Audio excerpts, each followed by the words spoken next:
Olá, meus amigos, olá, minhas amigas, o meu querido, amado município de Bahia. Eu estou muito feliz hoje, porque nós reforçamos o nosso time, reforçamos a nossa jornada e traz-nos ainda mais a confiança de que é esse o caminho de uma grande vitória. Recebendo valorosos companheiros, importantes, efetivos, fortes companheiros eleitorais do Bahia.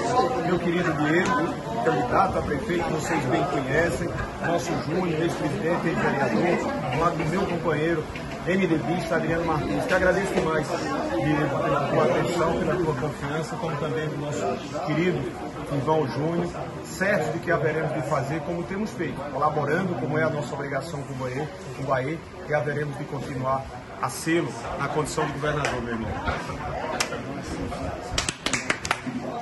Vai falar alguma coisa?